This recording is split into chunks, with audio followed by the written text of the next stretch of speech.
Kita akan bahas tentang kerangka umum atau kerangka besar dari pelayanan pembapaan. Kita tahu bahwa pelayanan pembapaan lah pelayanan akhir zaman. Jika saudara bertanya pelayanan yang seperti apa yang Tuhan sedang bangun hari ini adalah ini. Coba kita lihat Maleakhi pasal yang keempat.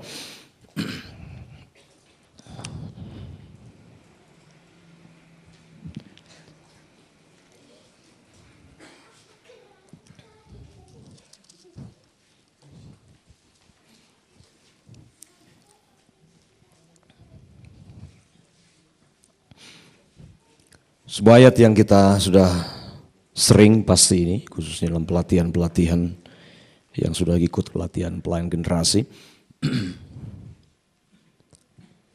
Kita lihat ayat yang kelima dan ayat yang keenam.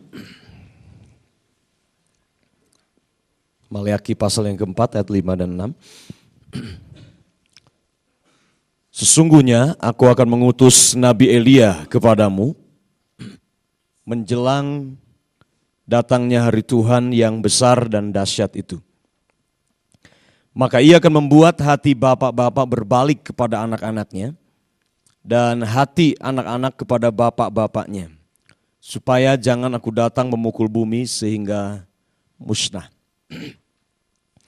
Inilah kalimat terakhir dari Nabi Maleakhi kepada bangsa Israel.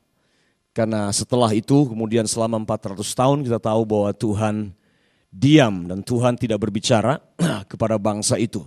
Selama 400 tahun dia tidak kirim nabi, tidak ada hakim, tidak ada imam yang datang kepada bangsa itu untuk berbicara kepada mereka.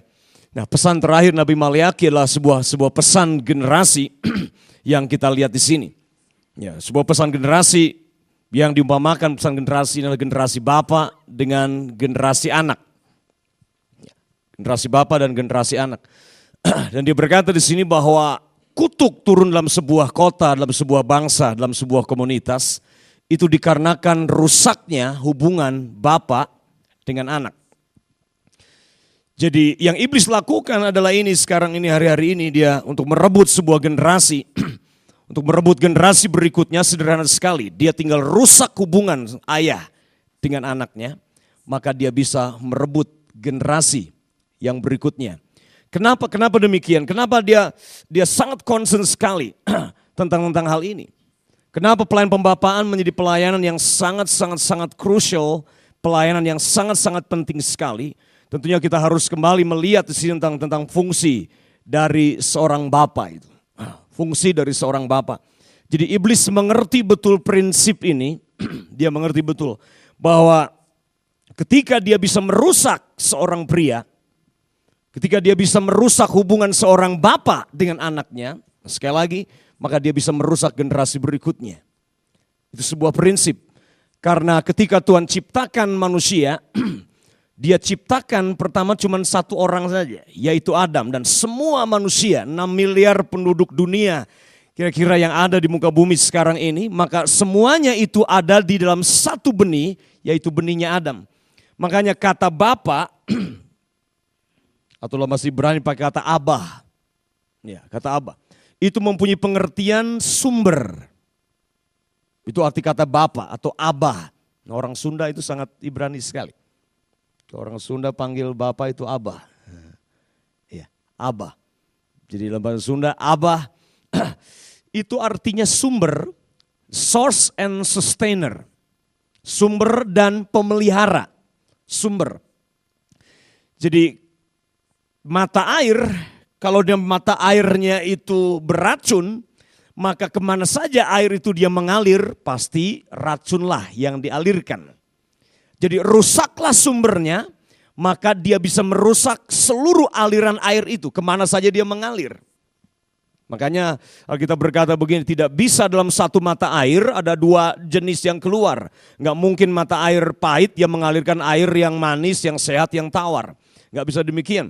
Jadi itu yang setan lakukan dengan dia merusak figur seorang bapa, dengan dia menghancurkan peranan seorang bapa, maka dia bisa sedang merusak sumbernya. Sumbernya.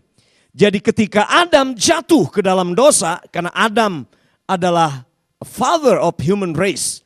Dia disebut Adam adalah bapa seluruh umat manusia. Itu Adam. Adam adalah bapa seluruh umat manusia, artinya Adam adalah sumber dari seluruh manusia, di mana seluruh benih yang dari Adam, 6 miliar manusia semuanya ada di dalam benihnya Adam itu. Jadi ketika Adam jatuh ke dalam dosa, maka seluruh manusia dia jatuh di dalam dosa. Itu sebabnya Yesus Kristus dia harus lahir dari benih yang lain. Yesus harus lahir dari benih yang berbeda. Makanya dalam Kejadian pasalnya yang ketiga, ayat yang ke-15 ketika Adam dia berbuat dosa, kemudian Tuhan memberikan hukuman dan dia berbicara. Dan Tuhan berkata begini, bahwa dia akan membuat permusuhan antara keturunanmu, keturunannya Adam, dengan keturunan si ular itu. Okay? Keturunan perempuan itu, keturunan perempuan dengan keturunan si ular. Nah menarik sekali karena permusuhan itu tidak dibuat di antara keturunannya Adam dengan keturunan si ular. Kenapa? Sebab benihnya Adam itu sudah dirusak. Jadi tentunya ayat itu Kejadian 3:15 adalah sebuah nubuatan bahwa Yesus dia akan lahir dari seorang perawan. Yesus tidak lahir dari benihnya Adam. Kenapa? Karena benihnya Adam telah dirusak.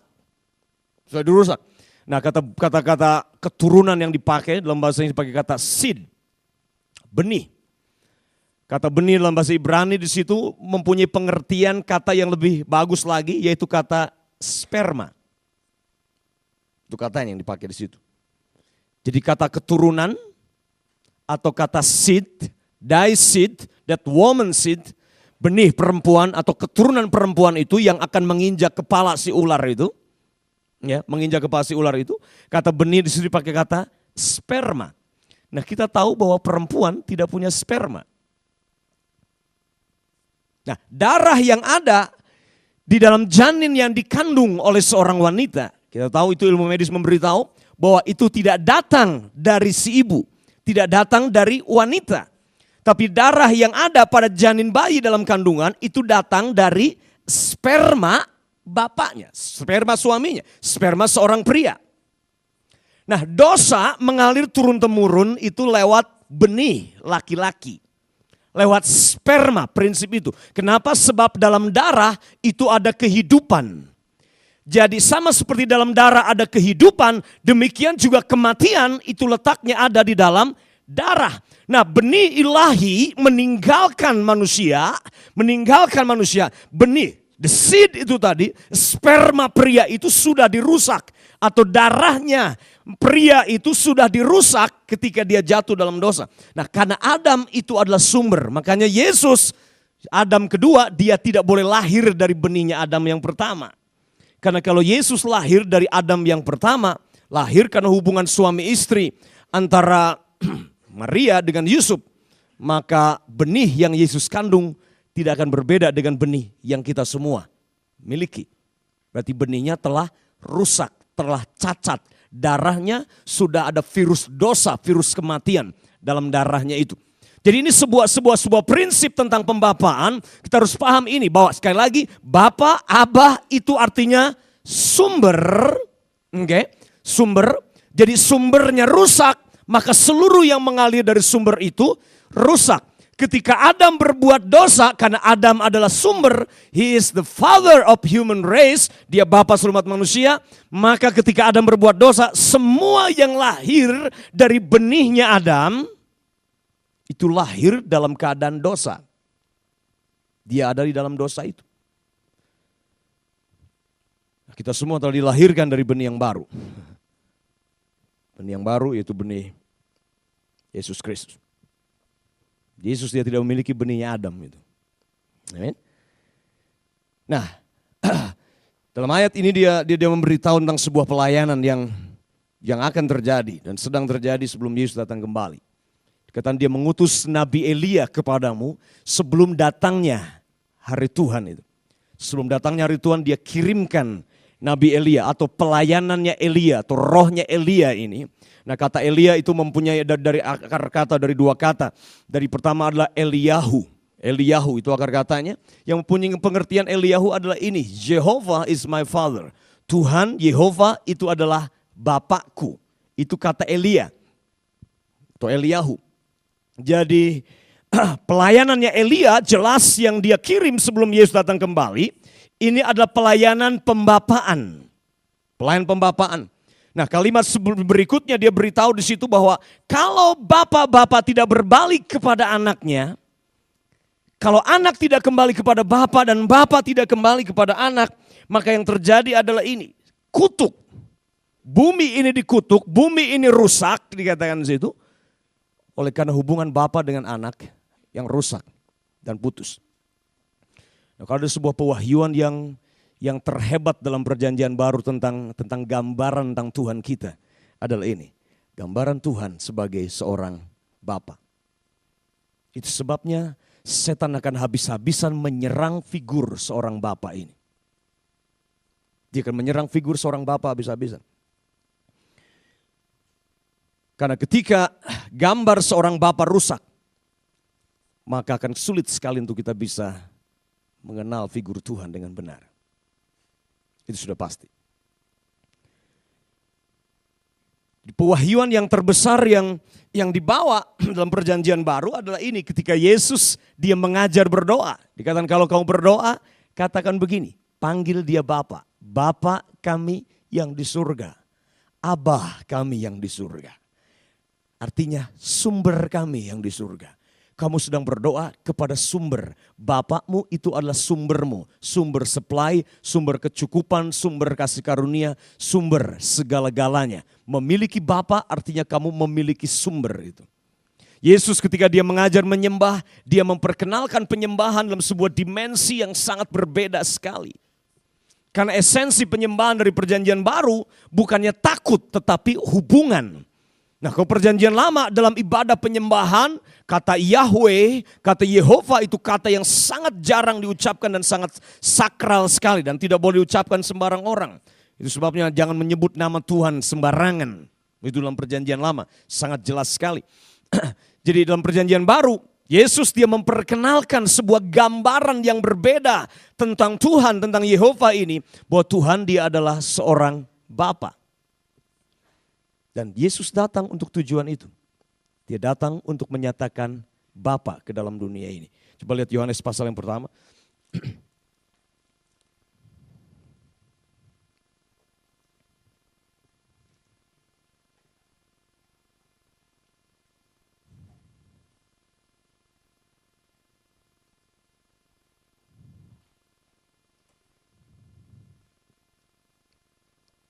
Yohanes pasal 1, lihat ayat yang ke-18.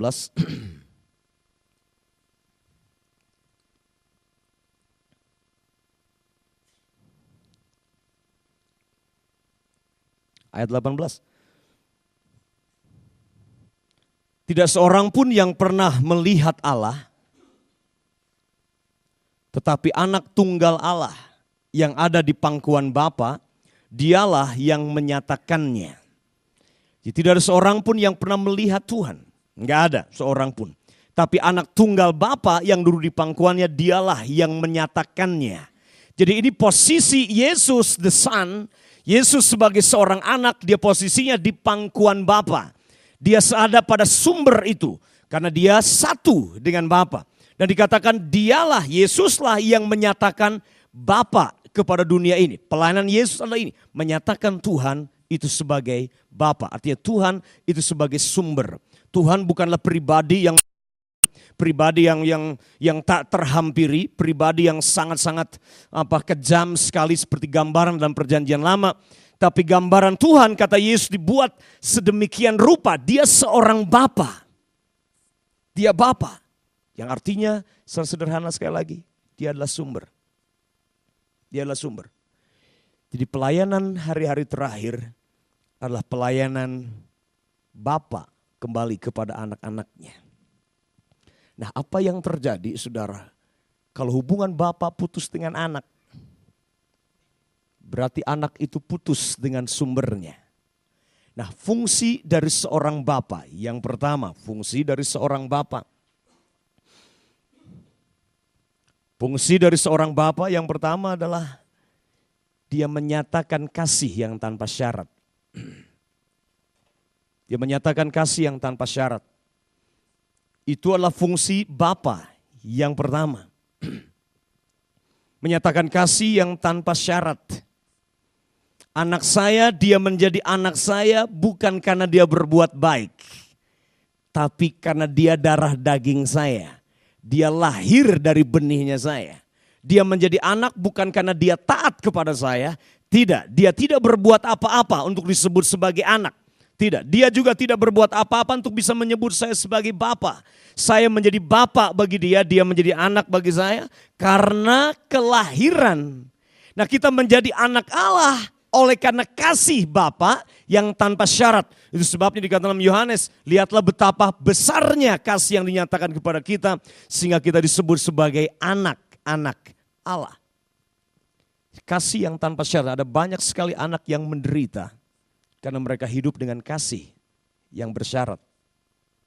Kasih yang bersyarat ini membuat anak-anak dia sangat tidak aman sekali. Karena bapaknya, ada banyak sekali bapak yang perfeksionis. Bapak yang menuntut anaknya untuk sempurna. Jadi akhirnya si anak untuk bisa menerima penerimaan dari ayahnya. Dia harus berbuat sesuatu. Dia harus bekerja dengan baik. Dia harus dapatkan nilai A+.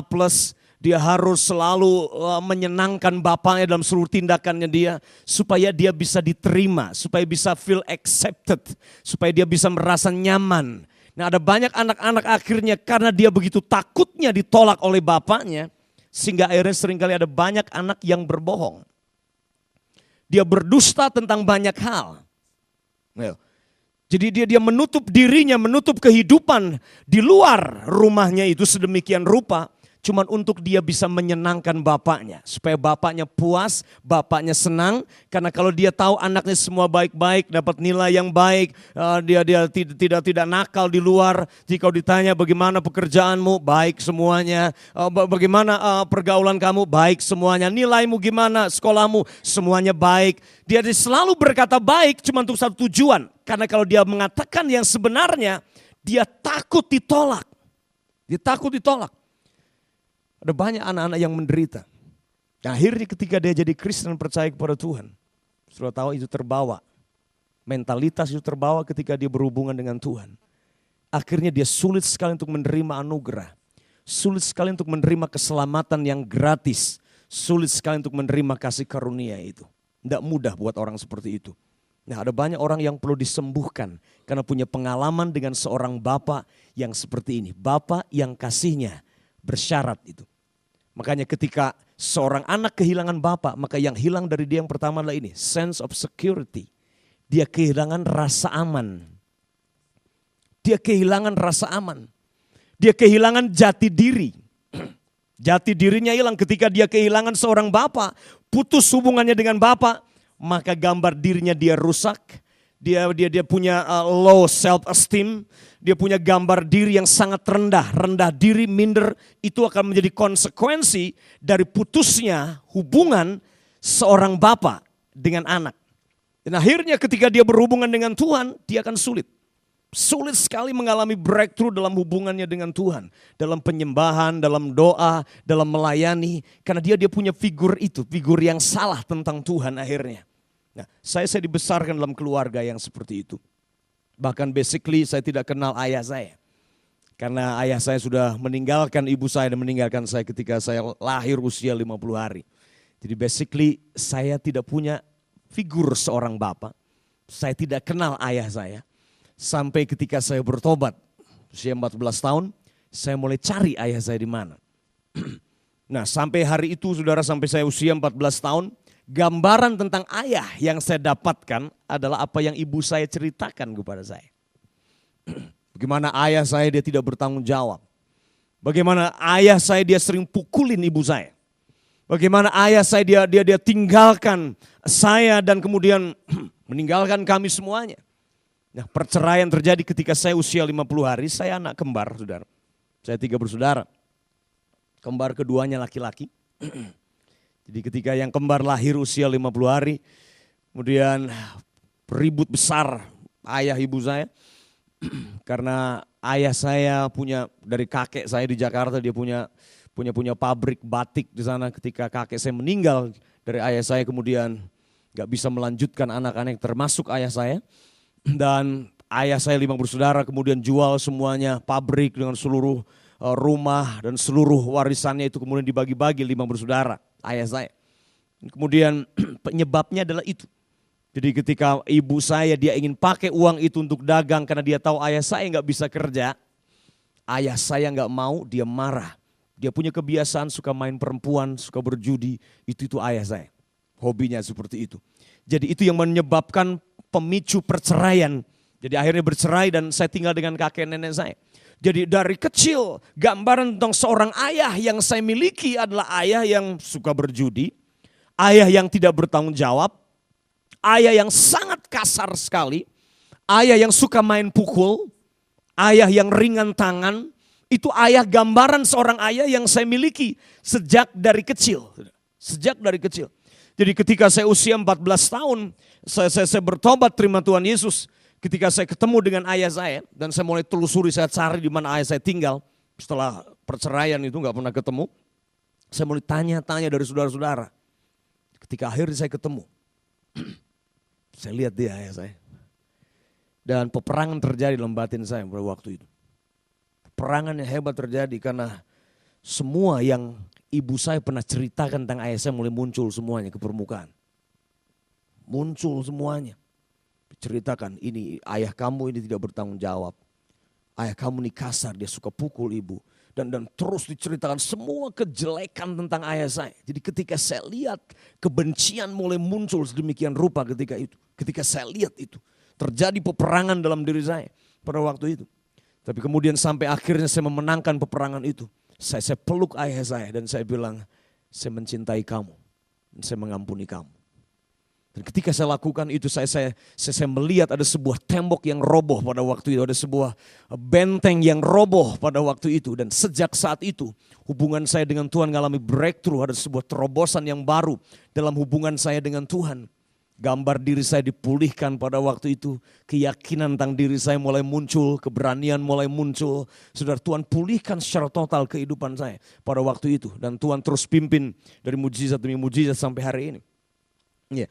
Jadi gambaran seorang bapak, ketika seorang bapak dirusak gambarnya ini, maka rasa aman hilang. Gambar diri hilang. Ya. Muncul minder, rendah diri, rusak. Itu yang terjadi ketika iblis berhasil merusak gambaran Bapa ini. Oke. Nah, yang kedua yang terjadi adalah ini.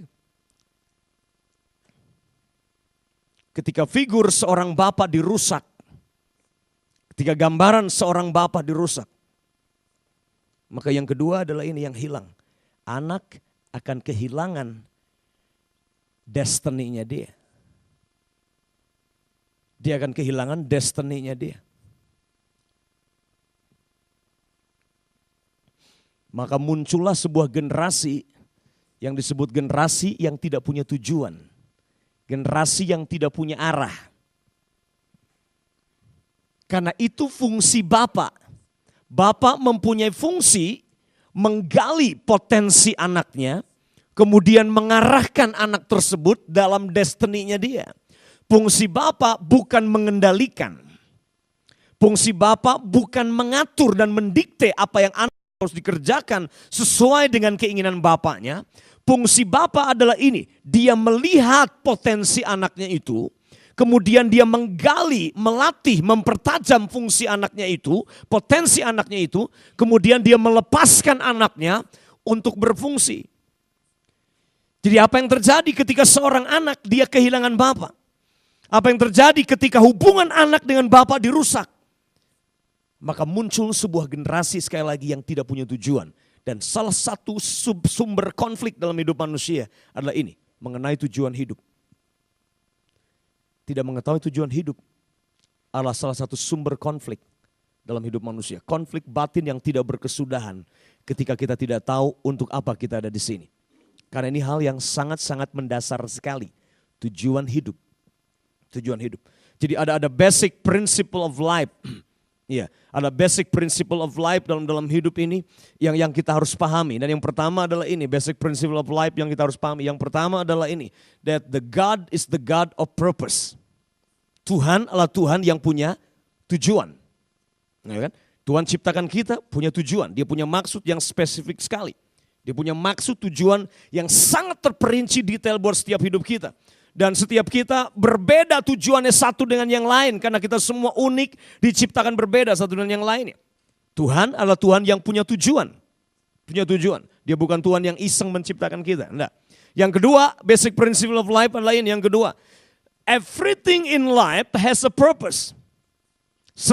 Segala sesuatu dalam hidup ini, dia mempunyai tujuan. Oke? Yang pertama kita paham, Tuhan kita adalah Tuhan yang punya tujuan. Tuhan yang punya rencana. Tuhan bukan Tuhan yang iseng, dia Tuhan yang punya tujuan pasti. Oke? Dalam apa yang dilakukan. Segala sesuatu yang hidup, segala sesuatu yang kita lihat, segala sesuatu yang ada di dunia ini, semua mempunyai tujuan. Okay? Everything in life has a purpose. Semua punya tujuan. Yang ketiga adalah ini. But not every purpose is known.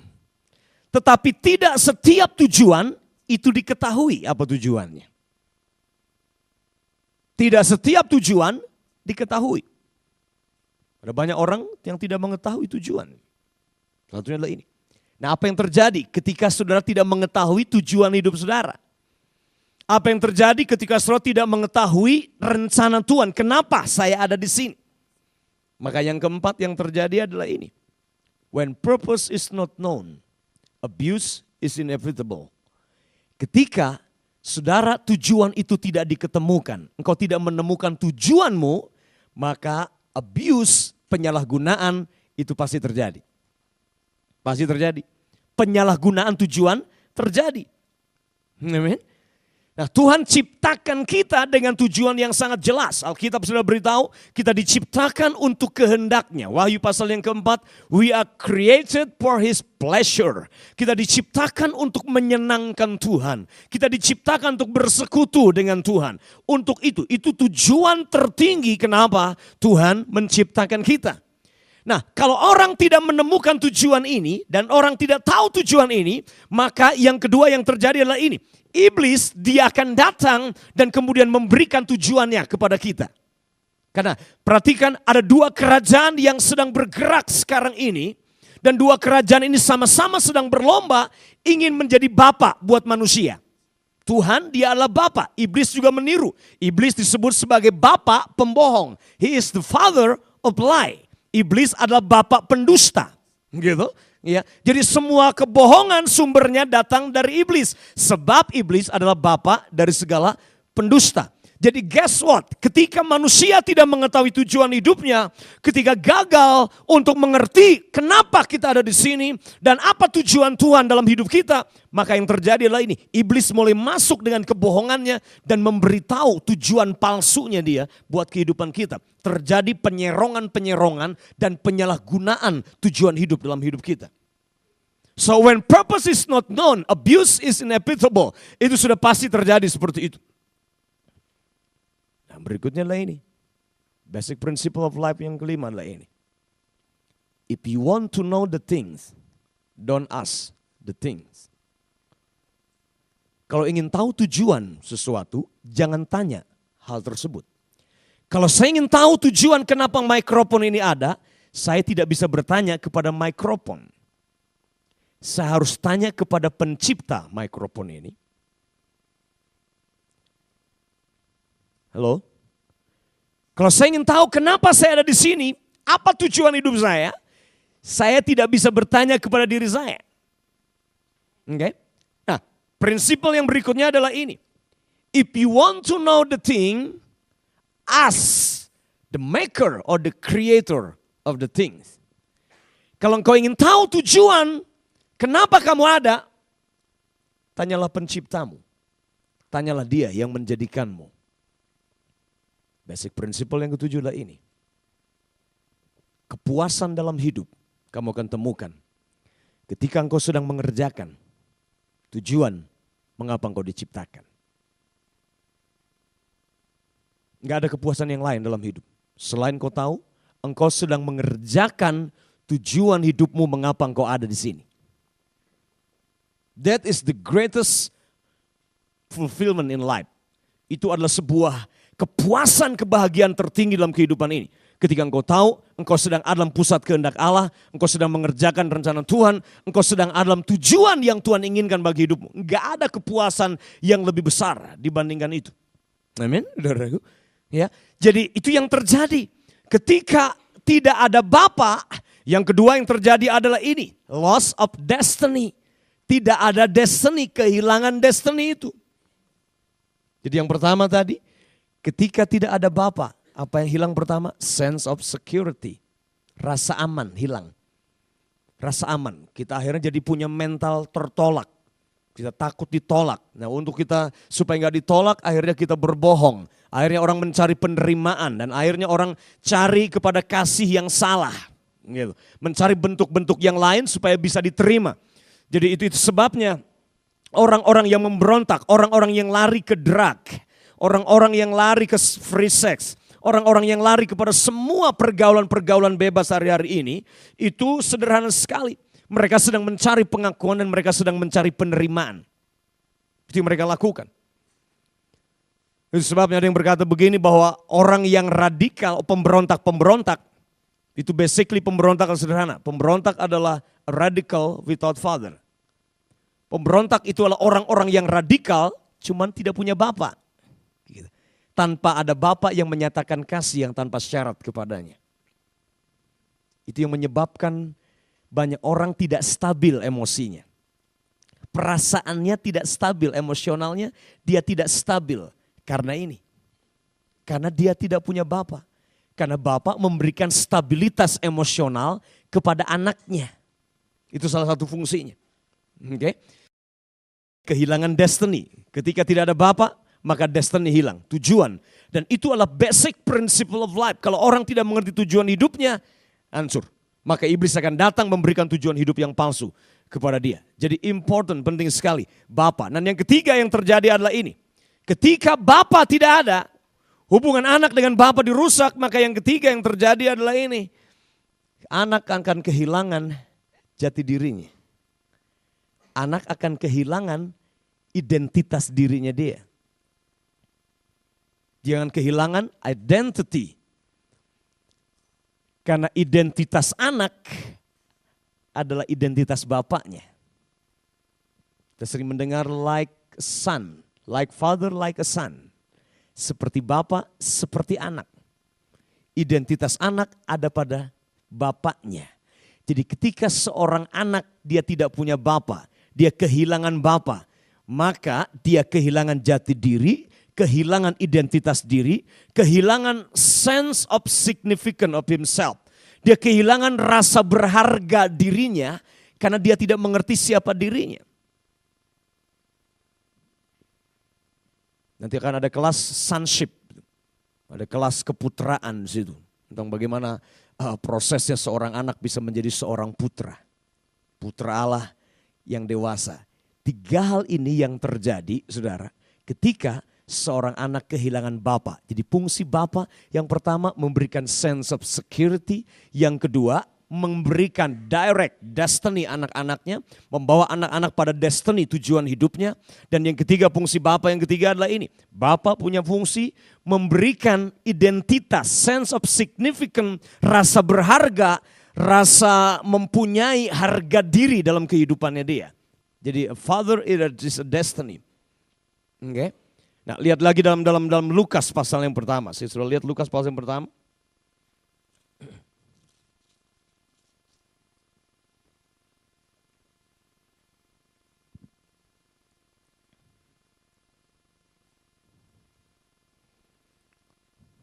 Dalam Lukas pasal yang pertama, 400 tahun kemudian setelah Nabi Maleaki, 400 tahun kemudian Tuhan berbicara lewat seorang nabi. Bicara tentang Nabi Yohanes Pembaptis, pelayan Yohanes Pembaptis. Jadi Yohanes Pembaptis datang mempersiapkan jalan Tuhan, mempersiapkan suatu umat yang layak bagi Tuhan. Nah, lihat ayat yang ke-15. Ayat 15 berkata, sebab ia akan besar di hadapan Tuhan, dan ia tidak akan minum anggur atau minuman keras. Dan dia akan penuh dengan Roh Kudus mulai dari rahim ibunya. Ia akan membuat banyak orang berbalik kepada Tuhan Allah mereka. Dan ia akan berjalan mendahului Tuhan dalam roh dan kuasa Elia. Roh dan kuasa Elia. Ini pelayanan, ini roh yang sedang dicurahkan hari-hari ini ke atas para pemimpin dan gerejanya. Nah, seperti apakah roh dan pelayanannya Elia itu? Dan dia beritahu di sini seperti apakah pelayanannya Elia. Dia berkata 17, dan dia akan mendahului Tuhan dalam roh dan kuasa Elia untuk membuat hati bapak-bapak berbalik kepada anak-anaknya dan hati orang-orang durhaka kepada pikiran orang-orang benar. Dan dengan demikian menyiapkan bagi Tuhan suatu umat yang layak baginya. Jadi pelayanan pembapaan di sini sudah melihat ini adalah pelayanan yang sangat penting karena ini pelayanan menyiapkan sebuah generasi yang layak bagi Tuhan. Sebuah generasi yang layak dipakai Tuhan sebagai mempersiapkan sebuah generasi yang layak untuk menjadi mempelai Tuhan ketika dia datang kembali. Jadi pelayanan pembapaan inilah pelayanan yang sangat penting sekali. Dia di sini mengutip persis apa yang dikatakan Nabi Maliaki 400 tahun sebelumnya. 400 tahun sebelumnya Nabi Maliaki menubuatkan bahwa akan ada sebuah pelayanan yang muncul. Kalau ini tidak dipulihkan pelayanan ini, itu pelayanan pembapaan, Bapa tidak kembali kepada anaknya, maka dikatakan bumi akan dikutuk. There's a curse, ada kehancuran. Nah, Lukas dia menerjemahkan kalimat itu dengan berkata begini. Nah, pelayanan Elia adalah membuat bapak-bapak berbalik kepada anak-anaknya dan kemudian hati orang-orang durhaka kepada pikiran orang-orang benar. Dalam Maliaki dia cuma berkata hati bapak berbalik kepada anak dan anak berbalik kepada bapak. Tapi di sini dia berkata hati bapak berbalik kepada anak dan hati orang-orang durhaka kepada pikiran orang benar. Dia mengutip hal yang sama. Dia sedang berkata begini, kalau bapak tidak kembali kepada anak, maka akan muncul sebuah generasi anak yang namanya generasi orang-orang durhaka. Generasi yang akan memberontak, a rebellious generation will be birthed. Generasi yang memberontak akan lahir kalau bapak-bapak dia tidak kembali kepada anak-anaknya. Hal yang sangat serius sekali. Ya. Jadi Tuhan sedang cari bapak. Teriakan generasi ini adalah ini. Yohanes pasal yang ke-14 ayat yang ke-8. Filipus dia satu kali datang, coba lihatin. Yohanes 14.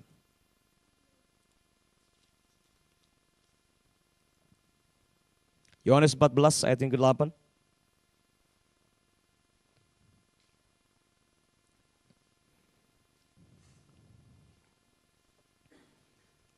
Yohanes 14 ayat yang ke-8 dia berkata begini. Kata Filipus kepadanya, Tuhan, tunjukkanlah Bapa itu kepada kami. Itu sudah cukup bagi kami. Teriakan Filipus adalah teriakan generasi ini sekarang ini. Show us the Father. Tunjukkanlah Bapa itu kepada kami. Itu sudah cukup bagi kami. Jadi apa kebutuhan terbesar generasi muda sekarang ini? Kebutuhan untuk seorang Bapa.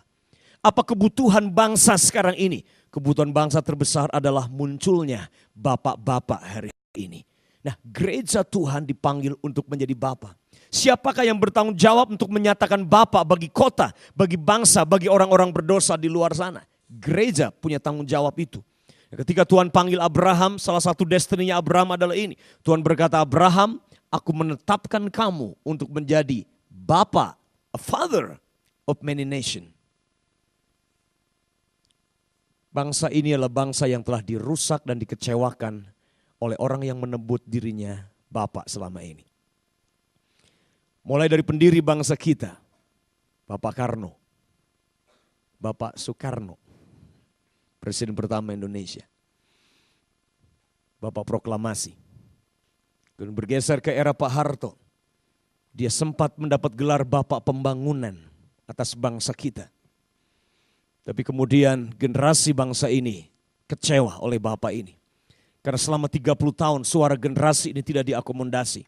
Selama 30 tahun para pemimpin bangsa ini mereka abuse otoritas yang Tuhan percayakan kepada mereka. Mereka tidak menggali potensi generasi ini. Bangsa ini kecewa. Setelah era Pak Harto muncul, maka eranya Habibie. Dia dikenal dengan Bapak Teknologi. Setelah Habibie kita tahu generasi kita dikecewakan lagi. Muncul kemudian Bapak Demokrasi, Gus Dur. Setelah Bapak Demokrasi ini kemudian lengser, sekarang muncullah seorang ibu yang memimpin bangsa kita. Nah, bicara tentang pembapaan, ini bukan berbicara tentang gender, bukan berbicara soal jenis kelamin. Pria wanita dia bisa menjalankan fungsi pembapaan.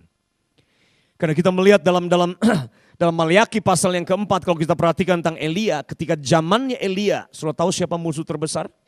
Isabel. Isabel adalah pembunuh potensi pembapaan atau pelayan pembapaan dalam gereja.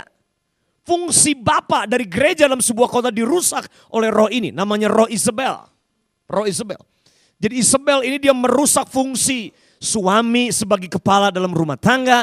Roh Isabel ini merusak potensi pria sebagai seorang bapak. Dia merusak potensi pemimpin yang seharusnya menjadi bapak. Roh Isabel dia merusak itu. Nah, kalau kita bicara tentang roh Isabel, sekali lagi, ini bukan berbicara tentang wanita saja. Karena roh tidak punya gender. Roh Isabel bisa bekerja pada pria, dia bisa bekerja pada wanita. Roh Isabel bisa bekerja kepada semua orang, siapapun dia. Bahkan anak kecil pun sudah bisa memiliki roh ini. Sudah bisa. Jadi ini musuh yang terbesar. Sekali lagi, teriakan generasi ini, teriakan kota kita, teriakan bangsa kita adalah ini. Tunjukkanlah Bapa kepada kami. Show us the Father. Teriakan jemaat saudara adalah ini. Tunjukkan Bapa kepada kami. Kami sudah terlalu lama menjadi objek dan kami dikorbankan untuk kepentingan para pemimpin. Ada banyak pemimpin yang abuse, yang menggunakan otoritas kepemimpinannya cuma untuk menjalankan dan melampiaskan ambisinya sendiri. Kami butuh Bapa. Kami butuh Bapa. Ada banyak generasi sekarang ini kehilangan identitas, kehilangan rasa aman, dan kehilangan destiny mereka. Kehilangan jati diri mereka. Karena di gereja tidak ada lagi Bapa. Ada banyak pemimpin, tapi tidak ada banyak Bapa. Mereka butuh Bapa. Saya berdoa supaya malam ini kita bisa mendengar seruan generasi ini. Seruan bangsa, seruan kota, seruan jemaat kita. Mereka butuh Bapa. Siapa akan menyatakan Bapa kepada mereka? Gereja. Karena dia panggil kita untuk menjadi Bapa bagi kota. Menjadi Bapa bagi bangsa. Menjadi Bapa buat orang-orang yang tidak mempunyai Bapa. Amin. Mari kita berdoa bersama.